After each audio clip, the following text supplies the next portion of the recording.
Baik, Bapak Ibu hadirin sekalian, tiba kita di acara inti kita pada malam hari ini, yaitu Mau'idoh Hasanah, yang insya Allah pada malam hari ini akan dibawakan oleh Bapak Ustadz Taufik Rahmat, Sarjana Hukum Islam.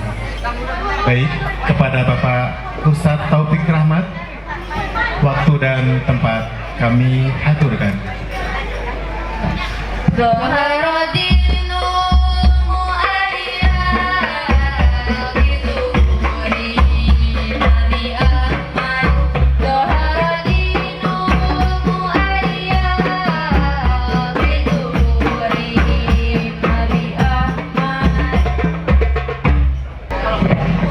Bismillahirrahmanirrahim. Uhayyikum bitahiyyatil Islam, tahiyatan mubarakatan min indillah. Assalamualaikum warahmatullahi wabarakatuh.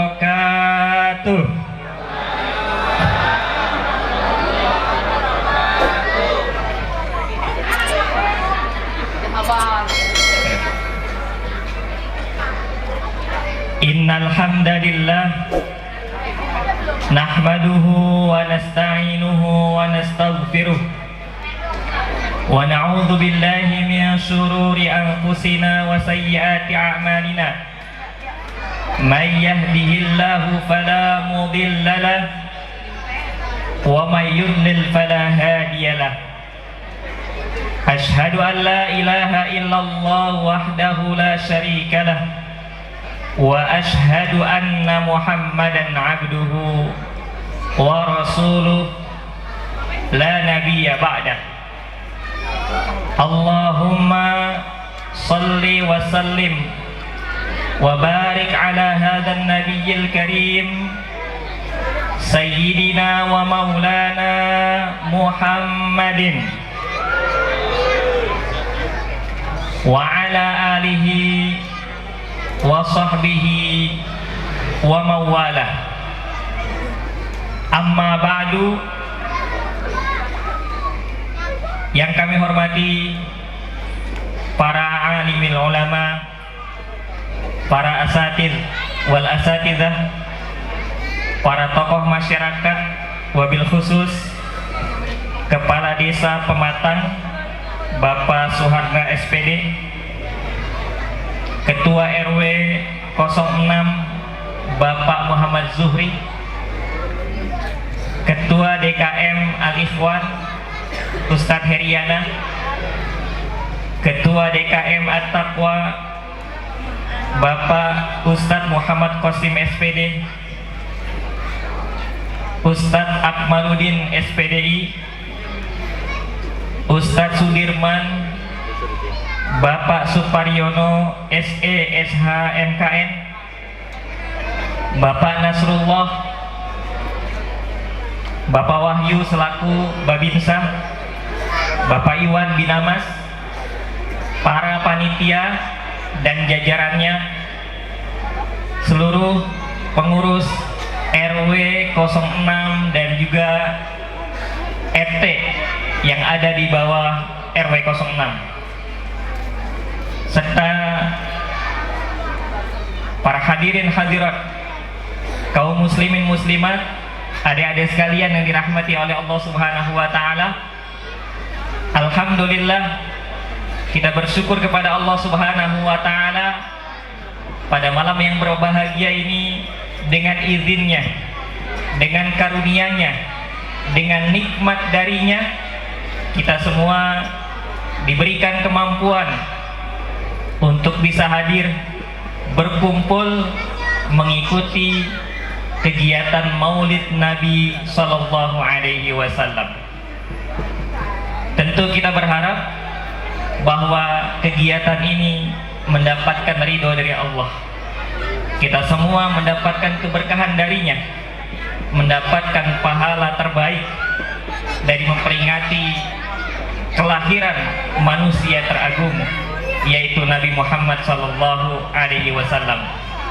Kita doakan moga-moga yang sakit Allah berikan kesembuhan. Yang sedang mendapatkan masalah, Allah berikan solusi. Yang sedang sedih, Allah bahagiakan. Yang sedang diberikan ujian, Allah berikan kelapangan hati. Yang meninggal, Allah rahmati. Yang sedang punya masalah ekonomi, banyak yang amin ya. Kekurangan harta, semoga Allah berikan harta. Yang tidak punya uang, semoga Allah karuniakan rezeki berupa uang, sehingga bisa membeli sawah dan juga tanah buat bikin rumah yang megah. Di dalamnya ada fasilitas yang mewah, mobil yang mewah, anak-anaknya menjadi anak-anak yang solehah, istri-istrinya bertambah. Belum selesai Bu, bertambah ketaatan dan kesolehannya. Amin ya Rabbal. Apapun kondisinya hari ini, sekalipun BBM dunia sudah, harga minyak dunia sudah turun, tapi Pertalite belum turun. PHK banyak terjadi di mana-mana, tapi percayalah bahwasanya kita tidak boleh berhenti untuk bergerak. Kita tidak boleh berhenti untuk berusaha. Pastikan kondisi ekonomi yang sulit ini tetap menjaga kita untuk mencari rezeki yang halal yang kita akan berikan kepada keluarga kita. Kita percayakan bahwasanya Allah Maha mengetahui apa yang terjadi dengan bangsa kita. Kita hanya ikhtiar dan mohon kepada Allah, semoga Allah memberikan pertolongan kepada kita semua supaya bangsa kita ini bisa menjadi bangsa yang semakin baik dari waktu ke waktu. Kita sama-sama berzikir kepada Allah terlebih dahulu. Hasbunallah wa ni'mal wakil, ni'mal maula wa ni'man nasir. Hasbunallah wa ni'mal wakil, ni'mal maula wa ni'man nasir. Hasbunallah wa ni'mal wakil, ni'mal maula wa ni'man nasir. Hasbunallah wa ni'mal wakil, ni'mal maula wa ni'man nasir. Sekali lagi, hasbunallah wa ni'mal wakil, ni'mal maula wa ni'man nasir. Hasbunallah wa ni'mal wakil, ni'mal maula wa ni'man nasir. Salawat dan salam tidak lupa kita sampaikan kepada junjungan kita Nabi besar Muhammad Sallallahu Alaihi Wasallam. Semoga salawat dan salam juga tercurahkan kepada keluarga beliau, istri-istri beliau, anak keturunan beliau, para sahabat-sahabat beliau, para tabi'in, para tabi'in, dan juga semoga salawat dan salam tercurahkan dan tersampaikan juga kepada kita umatnya yang istiqomah untuk selalu mencintai beliau, untuk selalu meneladani beliau, untuk selalu menjalankan sunnah-sunnah yang beliau tinggalkan. Allahumma salli ala Sayyidina Muhammad, Allahumma salli alaihi wasallim. Ya Nabi salam alaika, Ya Rasul salam alaika, Ya Habib salam alaika, salawatullah alaika. Allah alaika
dimuliakan oleh Allah Subhanahu wa taala.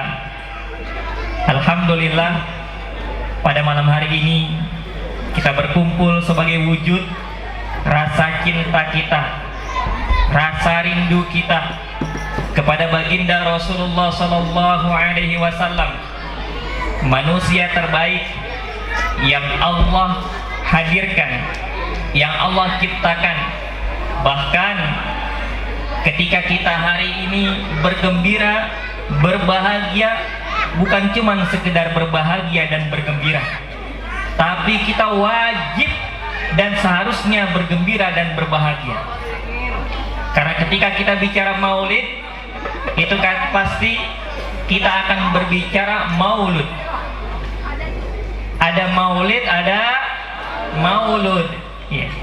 Dua-duanya dari bahasa Arab. Kalau maulid itu terkait dengan waktu, ismuz zaman. Jadi waktu kelahiran namanya maulid. Maka kalau kita kan maulid Nabi Shallallahu Alaihi Wasallam, itu artinya waktu kelahiran Nabi Muhammad Shallallahu Alaihi Wasallam.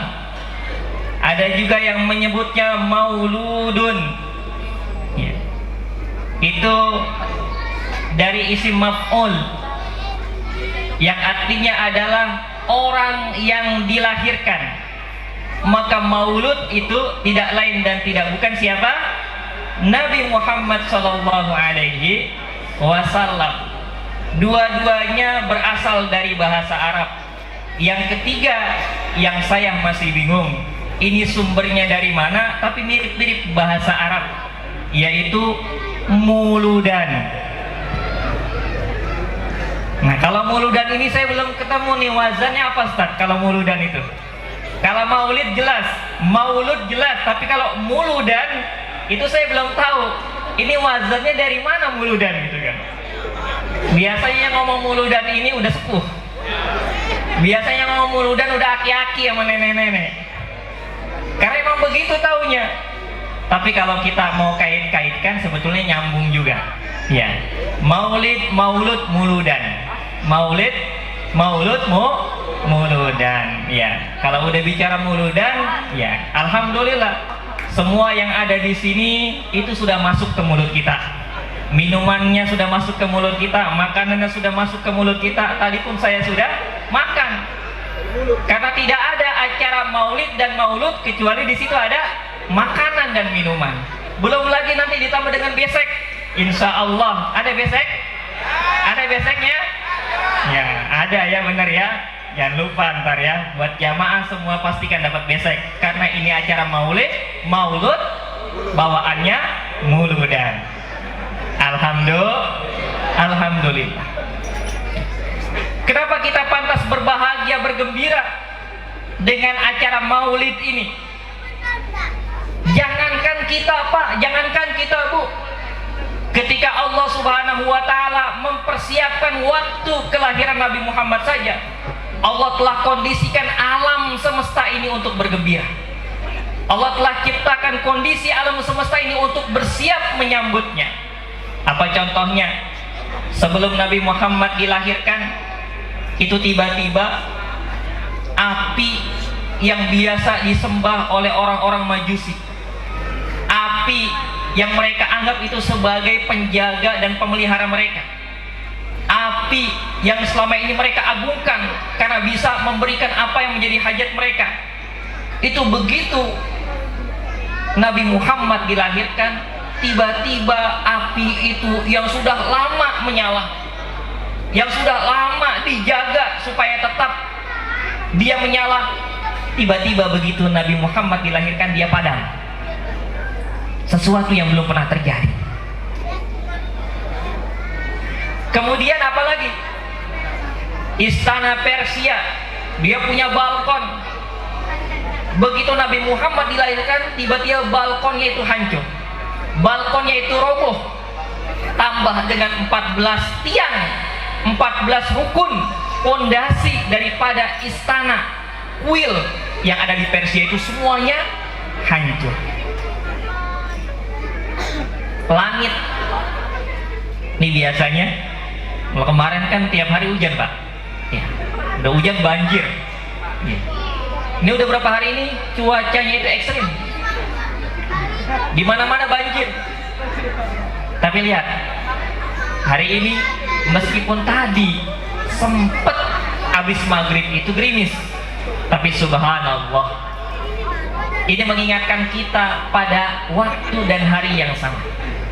Nabi Muhammad dilahirkan pada hari apa? Hari Senin. Ya.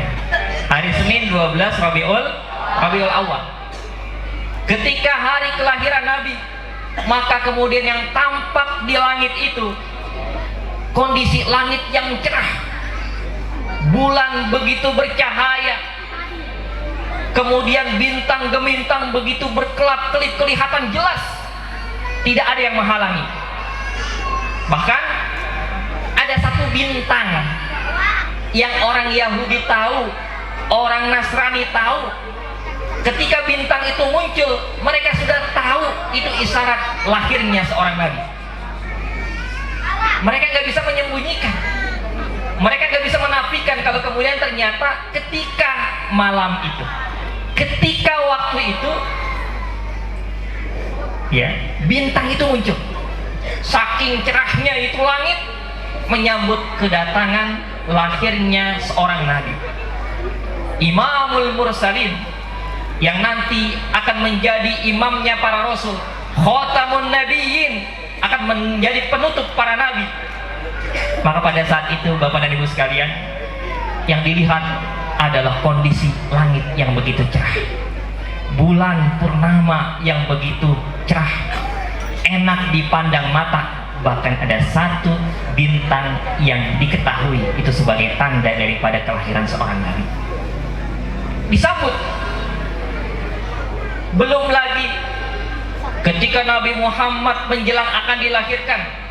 Nabi Muhammad lahir 12 Rabiul Awal tahun apa? Amul Fil, tahun gajah. Kalau Masehinya itu 571 Masehi. Kenapa dikatakan tahun gajah? Karena memang beban sebelum kelahiran Nabi Muhammad ada sebuah peristiwa besar, peristiwa bersejarah yang orang-orang Quraisy menyaksikan langsung peristiwa bersejarah dan besar itu, yaitu pada saat kota Mekah yang di sana ada bangunan Ka'bah.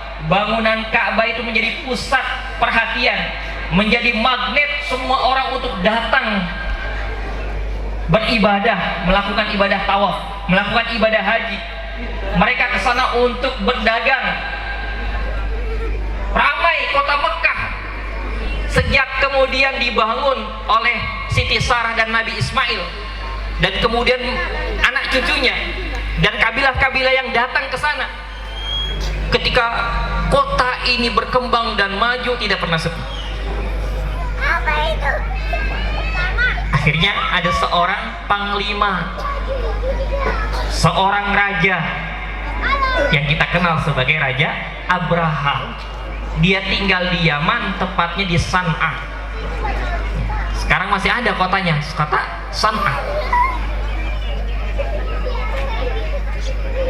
Nggak terima, kok bisa kota Mekah dengan Ka'bah itu bisa mengundang banyak orang.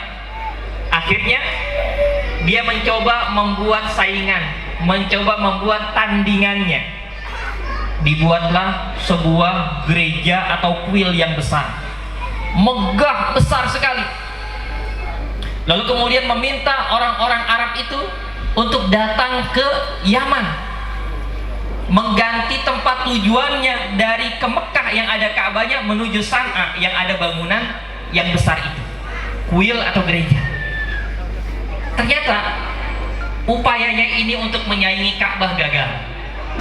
Malah kemudian terjadi pelecehan oleh orang-orang Arab pada saat itu, di mana gereja itu ternyata dikotori, dibuat kotor, sampai akhirnya Raja Abraha ini marah dan dia kumpulkan para panglimanya untuk bersiap.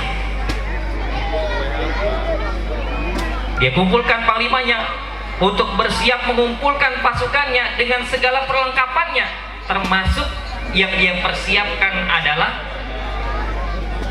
sesuatu yang belum pernah ada pada saat itu. belum pernah digunakan, yaitu menggunakan kendaraan berupa gajah yang besar. Karena tujuannya adalah untuk merobohkan Ka'bah.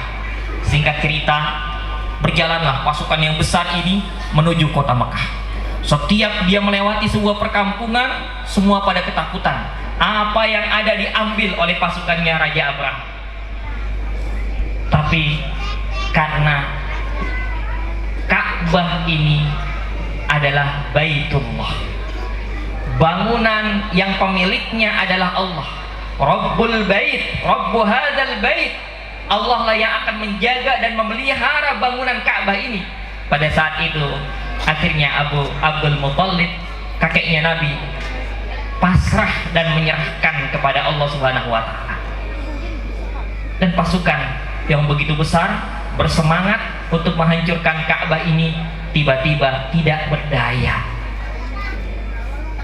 Gajah yang besar, kuda yang banyak, pasukan yang lengkap ternyata tidak berdaya ketika tiba-tiba Allah munculkan pasukan jundun min junudillah, tentara-tentara Allah, bukan dari golongan manusia tapi dari hewan yang Allah persiapkan, berupa sekumpulan burung yang begitu banyak, dan burung ini membawa batu yang dilontarkan, batu dari neraka yang dilontarkan, dan ketika itu dilontarkan mengenai punggung daripada tentara Abraha, tembus, bolong. Begitu mengenai kepalanya, tembus, bolong. Begitu kena kakinya, tembus, bolong. Kena tangannya, tembus, bolong. Bahkan yang tidak kena sekalipun tetap bolong hidungnya, tetap bolong. Maka kemudian peristiwa ini diabadikan oleh Allah untuk mengingatkan orang-orang Quraisy, karena mereka menyaksikan langsung. Turunlah surah Al-Fil untuk mengingatkan kejadian itu, mengingatkan orang-orang Mekah bahwasanya Allah telah menolong mereka, Allah telah memelihara mereka. A'udzu billahi minasy syaithanir rajim. Yuk sama-sama. A'udzu billahi minasy syaithanir rajim. Bismillahirrahmanirrahim.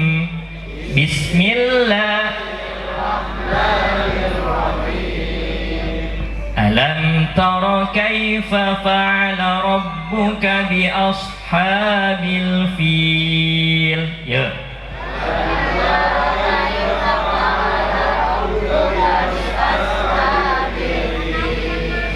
Alam yaj'al kaidahum fi tadlil.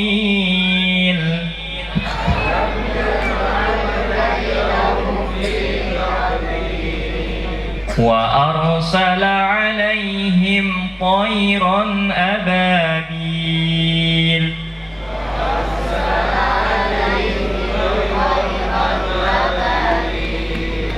Tarmihim bihijaratin min sijil.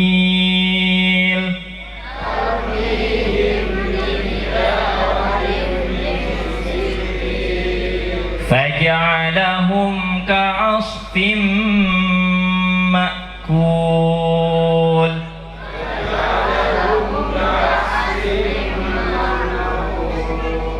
Hadirin hadirat yang dimuliakan oleh Allah Subhanahu wa taala, begitu Nabi Muhammad dilahirkan, apa yang terjadi? Biasanya kalau kita punya anak kita dilahirkan, Bu, biasanya begitu keluar dia ngapain, Bu? Nangis. Ya, biasanya kita punya bayi begitu dilahirkan dia nangis. Beda dengan Nabi Muhammad SAW, begitu dia dilahirkan oleh ibundanya Siti Aminah, beliau tidak nangis, tapi justru begitu dilahirkan langsung dalam kondisi bersujud. Dalam kondisi bersujud. Kenapa? Karena memang Nabi Muhammad itu adalah manusia. Rasulullah sallallahu alaihi wasallam itu adalah bashar, la kal bashar. Manusia, memang manusia, tapi dia bukan manusia biasa. Lahir dalam keadaan sudah terkhitan, sudah dikhitan. Kalau kita kan rata-rata dikhitan itu usia anak SD, tapi Rasulullah begitu lahir sudah dalam keadaan terkhitan. Bukan cuma begitu, kelahiran Nabi Muhammad disambut dengan alam semesta.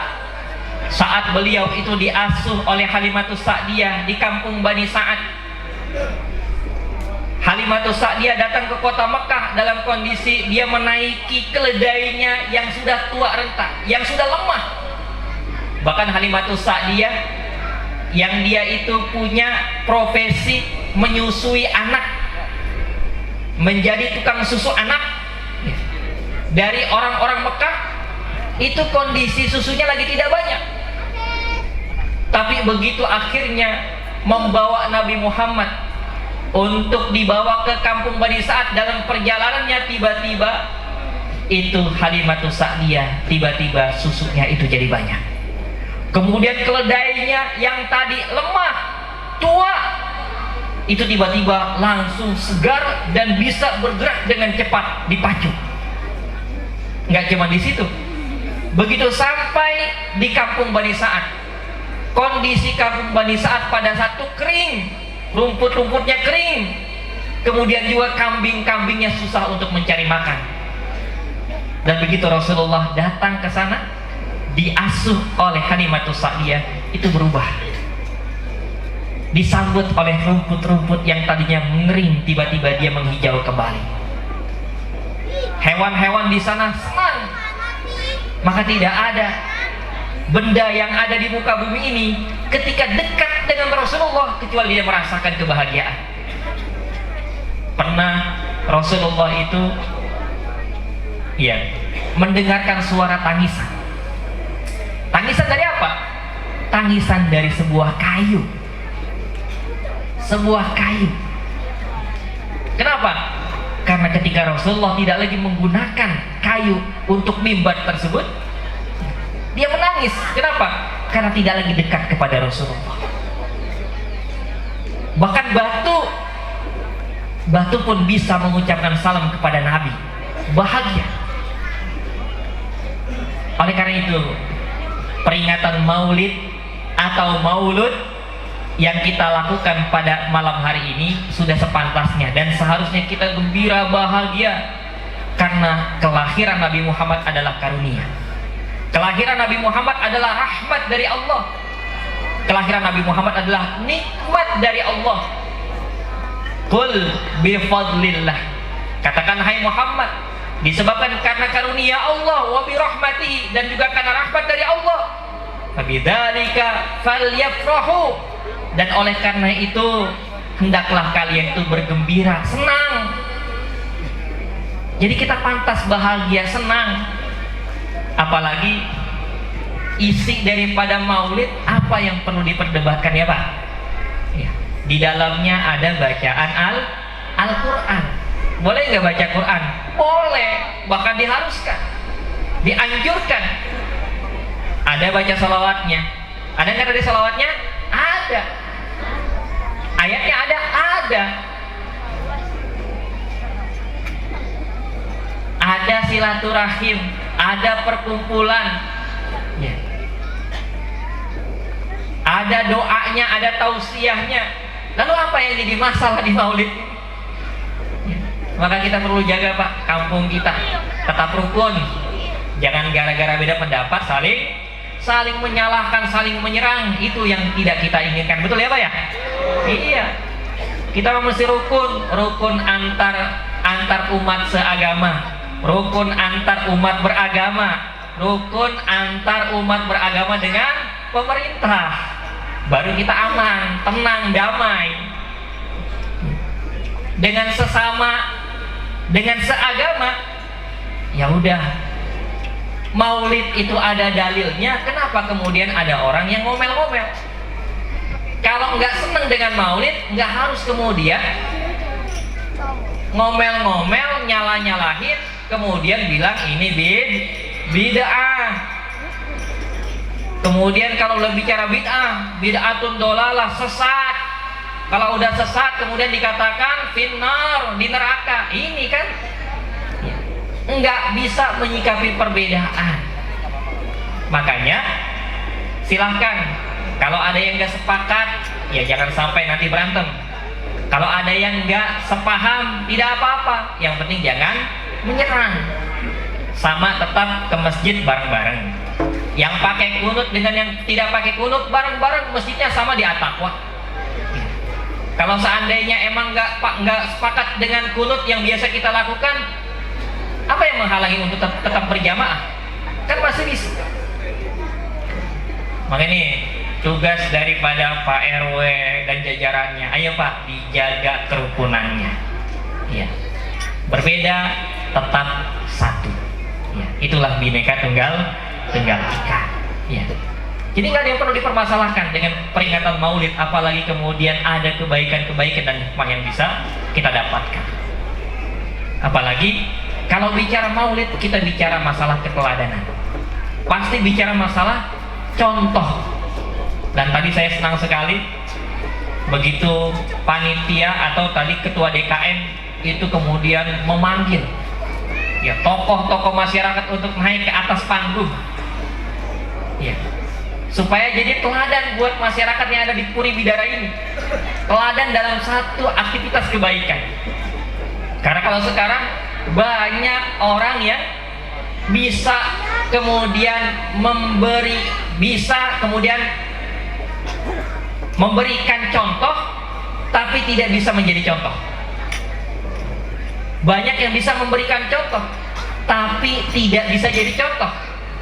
Banyak bisa memberikan kisah-kisah teladan tapi belum tentu dia bisa menjadi teladan. Itu masalah yang ada di bangsa kita, minimnya keteladanan. Maka ketika tadi tokoh-tokoh kita naik ke atas panggung, meskipun ini kayaknya terpaksa juga gitu. Seperti dipaksa. Ya. Jangan dipaksa Pak, nanti kayak kasus ustadz sebelah gitu ya. Iya, sedekahnya dipaksa jadi masalah gitu kan ya. Iya. Tapi ini adalah salah satu contoh keteladanan yang harus kita jaga. Karena itu masalah kita.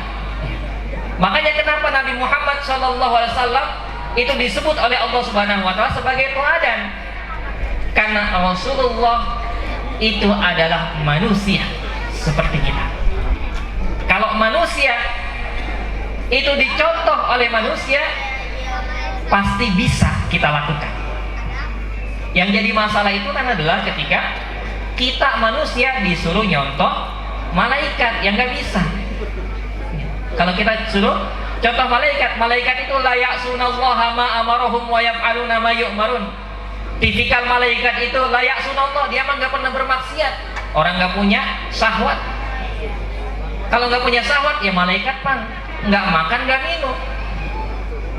Disajikan oleh Nabi Ibrahim itu apa, sapi atau kambing yang lezat, kambing bakar, kambing guling, nggak dimakan, nggak disentuh. Kenapa? Karena malaikat nggak punya syahwat. Beda, malaikat nggak minum, malaikat juga kemudian tidak menikah. Malaikat nggak menikah, malaikat nggak punya harta. Jadi kita nggak bisa meniru malaikat. Karenanya Nabi Muhammad itu bukan dari kalangan malaikat. Meskipun bolak-balik nih orang-orang Quraisy dan orang-orang terdahulu mintanya kalau Nabi itu kalau bisa dari malaikat, baru mereka percaya. Tapi Allah tidak hadirkan para nabi itu termasuk Nabi Muhammad sebagai malaikat, tapi dia adalah bashar, manusia. Tapi manusia la kal bashar, manusia bukan manusia biasa. Tapi karena dia manusia, maka ketika Allah sebutkan a'udzubillahi minasyaitonir rajim, laqad kana lakum fi rasulillahi uswatun hasanah. Dan sungguh benar-benar ada dalam diri Rasulullah itu adalah keteladanan yang baik. Maka apa yang menjadi keteladanan dari Rasulullah itu pasti bisa kita ikuti.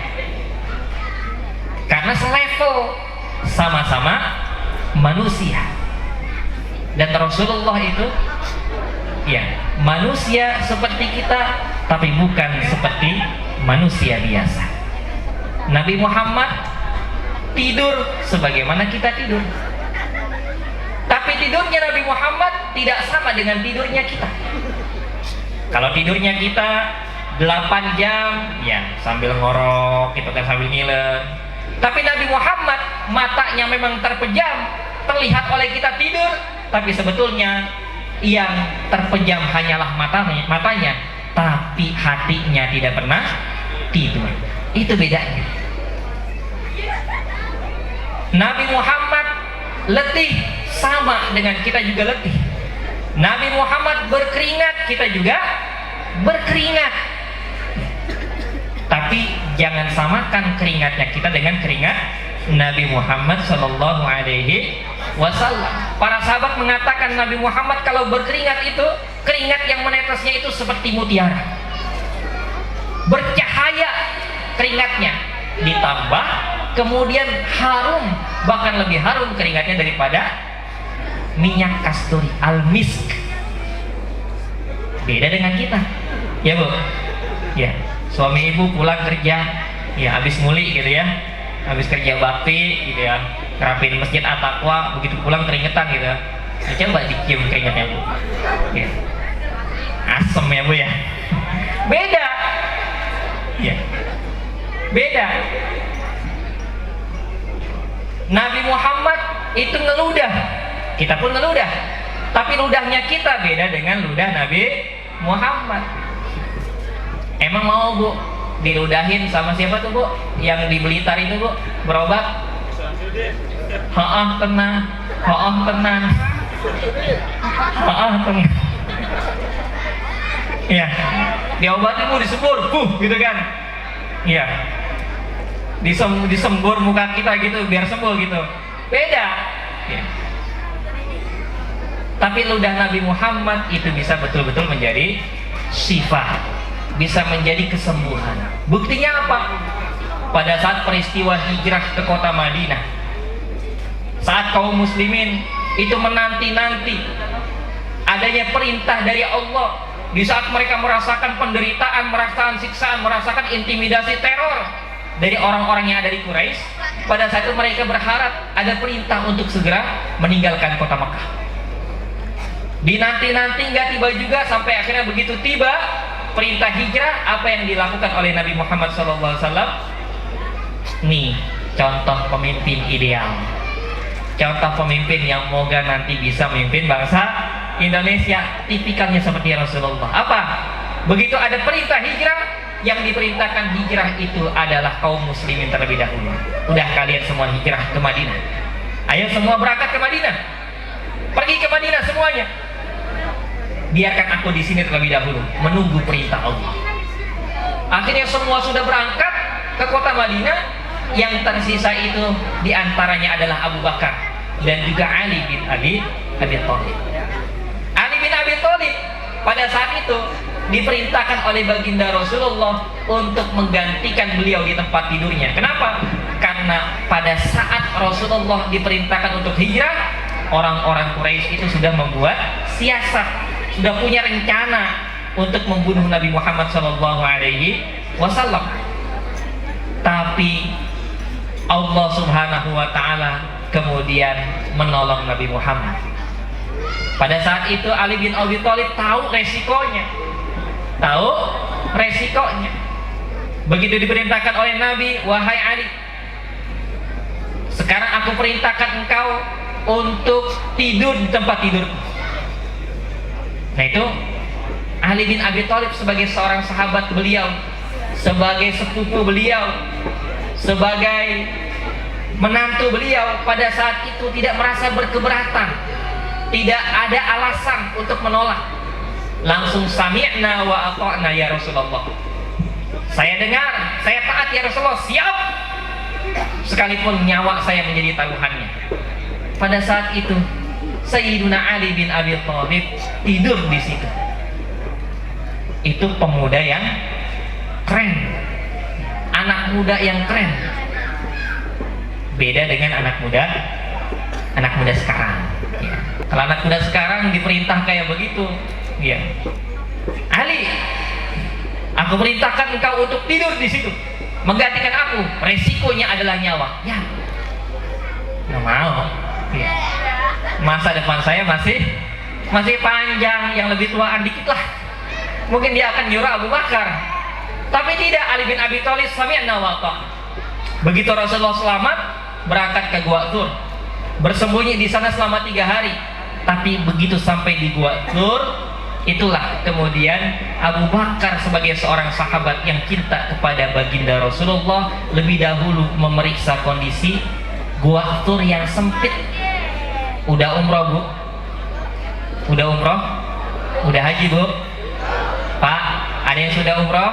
Haji? Yang kita doakan di bulan Maulid ini, semoga Allah berikan kemudahan kita. Kalau haji itu mungkin barangkali lama, karena kalau kita daftar haji tahun berapa Bu berangkatnya? Terakhir saya dengar Provinsi Banten itu 25 tahun ya. Ya, kalau kita daftar sekarang nanti kita berangkat 25 tahun. Ini efek Covid nih, mestinya saya berangkat tahun 2027. Efek Covid, begitu saya cek lagi itu jadwal keberangkatan 2037. 2037 Bu, jadwalnya saya. Padahal udah tinggal menghitung tahun, sebentar lagi saya berangkat. Daftar dari tahun 2015. Ya, kalau kita belum berkesempatan berangkat haji, tapi kita punya rezeki berangkat umrah. Coba lihat, nanti kalau kita ke Madinah, kalau kuat sanggup naik ke Gua Tsur. Naik ke Gua Tsur. Ke Gua Tsur, lihat itu. Bagaimana sempitnya itu gua. Yang kemudian kita bayangkan pada saat itu Abu Bakar masuk terlebih dahulu untuk memeriksa. Karena yang namanya gua itu pasti ada potensi binatang-binatang berbisa. Boleh jadi ada ular, boleh jadi ada kelabang, boleh jadi ada kalajengking. Pada saat itu Abu Bakar As-Siddiq itu kemudian mengkondisikan supaya aman, dan ternyata tangan beliau itu kena kalajengking, digigit kalajengking, bengkak, sakit, iya, sakit sampai menggigil. Ada rasa takut pada saat itu. Takutnya bukan karena beliau akan mati, beliau akan ditawan. Yang beliau takuti adalah nanti kalau Rasulullah tertangkap dan dibunuh. Itu yang menjadi ketakutan. Maka turunlah ayat la takhaf wa la tahzan innallaha ma'ana. Wahai Abu Bakar, ada wahyu dari Allah, la takhaf, jangan kau takut. Abu Bakar nggak takut, saya ya Rasulullah. Wala tahzan, jangan sedih. Nggak sedih ya Rasulullah. Innallaha ma'ana, karena Allah akan bersama kita. Iya, saya yakin ya Rasulullah, Allah akan menolong kita. Tapi kenapa engkau melihat mukanya pucat, engkau melihat mukanya takut, gemetar? Apa engkau tidak yakin dengan pertolongan Allah?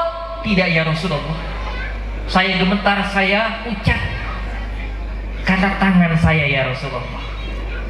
Tangan saya ya Rasulullah. Tangan, kenapa tanganmu? Diantuk kalajengking. Kenapa enggak ngomong? Kenapa enggak komen? Kenapa enggak subscribe? Kenapa enggak like? Akhirnya kemudian sama Rasulullah diobatin. Obatnya gimana? Dikasih ludah. Ludahnya Rasulullah kemudian menyembuhkan bengkaknya tangannya Abu Bakar. Tapi coba, ini Pak Heri ini ahli ruqyah. Saya kalau dikasih ludahnya dia buat ngobatin luka saya nggak mau saya. Meskipun dia ahli ruqyah gitu. Ya. Apalagi sekarang memang yang namanya orang pinter dukun itu mirip-mirip Pak sama kiai sekarang. Susah bedainnya sekarang tuh ya. Rada susah. Kalau dulu mah jelas kelihatan perbedaannya. Yang namanya dukun biasanya pakai yang hitam-hitam. Ya, karena nanti kalau dukun itu syaratnya pasti yang hitam-hitam. Kalau yang dukun, ibu berobat ke dukun, pasti nanti disuruh sesuatu yang hitam. Iya. Nyari ayam, ayamnya hitam. Iya. Kakinya mesti hitam, jenggenya mesti hitam. Ya. Burung mesti hitam. Nah kalau dulu kelihatan yang namanya dukun dari tampilannya udah kelihatan. Kalau sekarang bepis antara ustadz, kiai sama dukun, susah ngebedainnya. Apalagi sekarang zaman internet, pakai gadget, semua punya akun. Ya, jadi youtuber semua dukun sekarang. Jadi youtuber. Jadi kalau sekarang banyak dukun-dukun yang kemudian mereka itu buat konten. Akhirnya rame konten yang menunjukkan kesaktian, pakai keris, ada ya petirnya, padahal begitu dicek di Shopee harganya 200.000 ada terumah. Sekarang banyak Pak yang kayak gitu, susah ya buat membedakan. Emang orang yang dia itu betul-betul dekat kepada Allah, kemudian Allah berikan kepadanya maunah kepadanya, kemudian kalau kita sakit dengan izin Allah akan sembuh. Tapi sekarang memang agak-agak susah membedakan itu. Ma'asyiral muslimin rahimakumullah. Oleh karena itu, kebahagiaan ini harus kita jaga dan kita pelihara. Kenapa? Dengan salawat yang kita kumandangkan, yang kita bacakan, sejatinya apa yang disebutkan oleh Rasulullah bahwa setiap kali kita bersalawat kepadanya ya, dalam satu hadis Rasul menyebutkan man shalla alayya sholatan, siapa saja yang bersalawat kepadaku satu salawat saja, sallallahu alaihi biha asrah, maka Allah akan mengganti, akan membalas salawat kepadanya dalam bentuk rahmat, dalam bentuk ampunan, dalam bentuk rezeki, dalam bentuk keselamatan, banyak. Itu 10 kali lipatnya. Bahkan dalam satu hadis disebutkan setiap kali ada orang beriman, ada orang-orang Islam yang dia itu bersolawat, maka Allah subhanahu wa ta'ala mengembalikan ruh Rasulullah kepada jasadnya. Hanya untuk apa? Hanya untuk membalas solawat yang kita bacakan. Subhanallah ya. Jadi kalau seandainya nih seluruh dunia nggak pernah berhenti membacakan salawat kepada beliau, sejatinya ruh beliau itu dikembalikan oleh Allah kepada jasadnya untuk sekedar menjawab salawat-salawat daripada umatnya. Jadi tanda kita cinta kepada Rasulullah, satu, perbanyak salawat kepada Nabi ya. Jangan kita ngandelin salawatnya itu salawat cuman waktu sholat. Kalau cuma waktu sholat ya paling berapa kita bersalawat kepada Nabi? Perbanyak. Banyak kok buktinya sekarang dengan memperbanyak salawat kepada Nabi. Begitu kita naik motor, di depan itu ada razia. Ini banyak nih kisah-kisah beneran nih ya. SIM mati, STNK belum dibayar pajaknya gitu kan. Tapi ada orang yang yakin bahwasanya Allah akan mengganti salawat yang kita bacakan kepada Nabi dengan 10 kali lipatnya. Salah satunya adalah keselamatan. Itu banyak Pak orang yang kemudian dengan salawat selamat itu dari razia. Betul gak? Iya. Ya tapi tetap lengkap, pakai helm gitu kan. Ya. Itu selamat. Dan kemarin saya ikut pelatihan tentang bisnis Pak. Ya, bisnis. Judulnya bisnis dengan metode langit. Ya, ada beberapa contohnya. Ya. Itu mereka-mereka yang sukses, ya tentu dengan kerja keras, tetap ya dengan strategi. Tapi di antara yang diperkuat itu adalah ruhaniyahnya. Salah satunya memperbanyak sholawat. Ada orang yang dia itu sukses, dia punya mobil mewah, punya rumah mewah. Begitu ditanya sama gurunya, wih hebat nih karena udah punya mobil, wih udah punya rumah nih, wih usahanya bagus nih. Begitu tanya apa amalannya, apa usahanya, apa ikhtiarnya, dia cuma baca.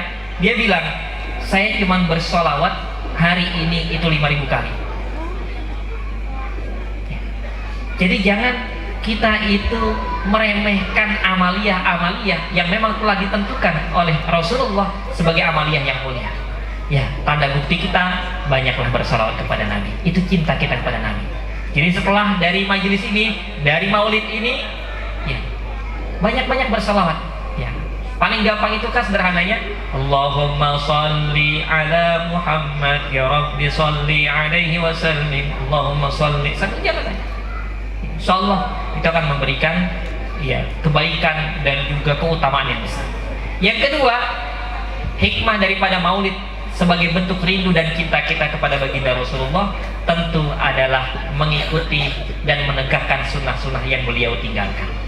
Ya, jaga sholat rawatib kita di samping yang wajib. Yang laki-laki menjaga sholat jamaahnya, ramaikan musola al-ikhwan, hidupkan masjid at-taqwa. Karena Rasulullah amat sangat mencintai umatnya yang menjaga ibadah dan sunnah-sunnahnya. Jaga puasanya, baca Al-Quran. Jadi beliau saja Pak dan Ibu sekalian, itu adalah manusia yang paling takut kepada Allah, manusia yang paling takwa kepada Allah, Khalilullah, kekasihnya Allah, manusia yang dijamin surganya oleh Allah. Bahkan Allah berikan kepada beliau haud, telaga. Dialah manusia pertama yang nanti akan dibangkitkan. Dialah manusia yang diberikan oleh Allah izin untuk memberikan syafaat kepada umatnya.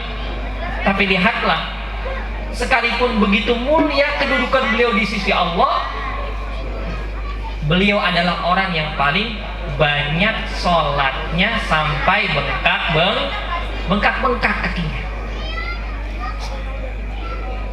Kalau kita ini hari ini kan banyak nih yang bengkak kakinya kan, apalagi yang udah tua-tua gitu kan bengkak kakinya. Tapi belum tentu bengkaknya sebagaimana bengkaknya kaki Nabi Muhammad, bengkak karena sholat. Ya. Makanya Rasulullah saja yang sedemikian mulianya itu masih bersemangat memberikan keteladanan kepada kita untuk giat dalam beribadah kepada Allah. Maka kita mestinya jauh lebih giat, karena kita pertama, kita bukan sahabat Nabi. Ya, nggak termasuk al-mubasysyirin bil jannah. Nggak termasuk 10 sahabat Nabi yang dijamin dalam masuk surga.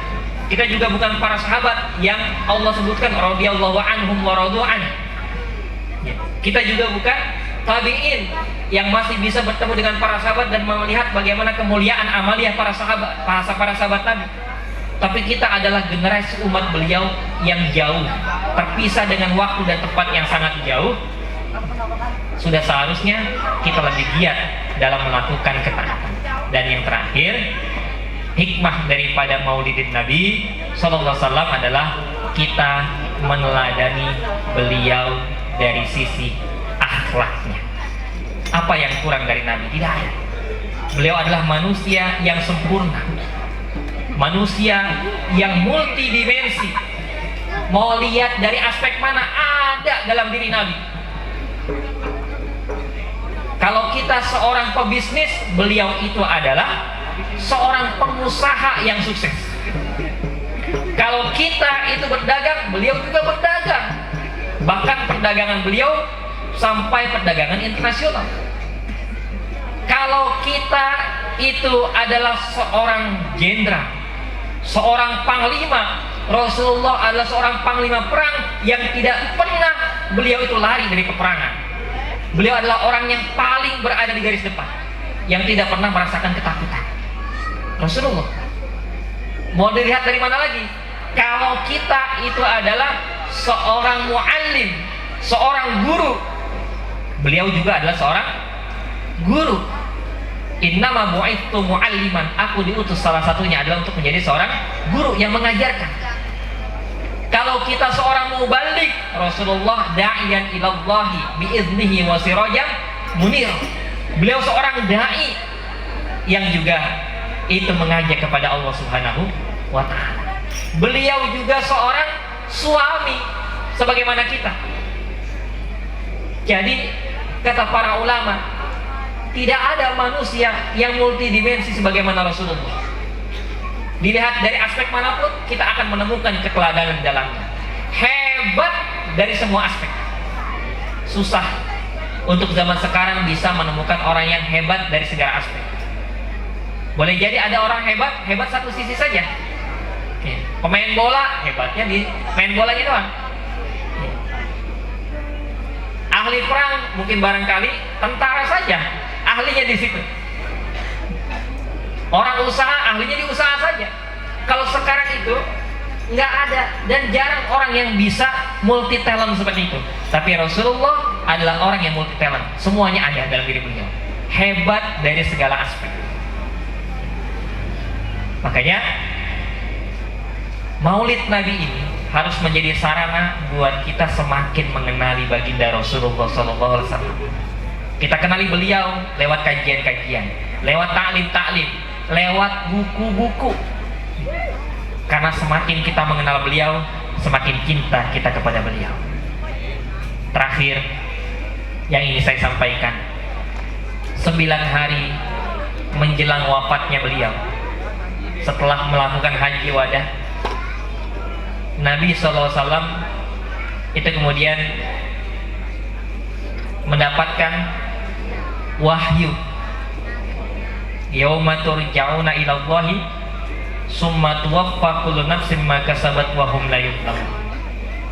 Hari di mana nanti kalian akan kembali kepada Allah dan kalian akan mendapatkan balasan atas apa yang kalian kerjakan, dan mereka itu tidak akan pernah dizalimi oleh Allah Subhanahu wa taala. Begitu ayat ini turun, Rasulullah tiba-tiba ingin sekali mendatangi makam syuhada Uhud. Beliau datangi makam syuhada Uhud sambil kemudian mengucapkan salam, Assalamualaikum ya ahla dari mukminin. Selamat, salam keselamatan kepada kalian wahai penghuni daripada tempat ini, dari orang-orang beriman. Kemudian Rasulullah tiba-tiba begitu berdoa, wa inna insyaallahu bikum lahikun, nanti insyaallah kami akan berjumpa dengan kalian kembali. Tiba-tiba beliau menyampaikan, wadittu ra'aina ikhwanan, wadittu an ra'aina ikhwanan, atau kama qala Rasulullah. Aku rindu, aku ingin sekali melihat dan berjumpa dengan saudara-saudaraku. Tiba-tiba Rasulullah menangis, meneteskan air mata. Dalam hadis yang lain disebutkan pada saat itu beliau sedang duduk bersama dengan para sahabat termasuk Abu Bakar As-Siddiq. Maka sahabat bertanya, ya Rasulullah, alasna ikhwanaka ya Rasulullah, bukankah kami ini saudara-saudaramu ya Rasulullah? Sahabat bertanya. Maka Rasulullah menjawab, tidak, bal antum ashabi, tidak, tapi kalian itu adalah sahabat-sahabatku yang mulia, sahabat-sahabatku yang mendampingiku selama ini, sahabat-sahabatku yang Allah ridho kepada kalian.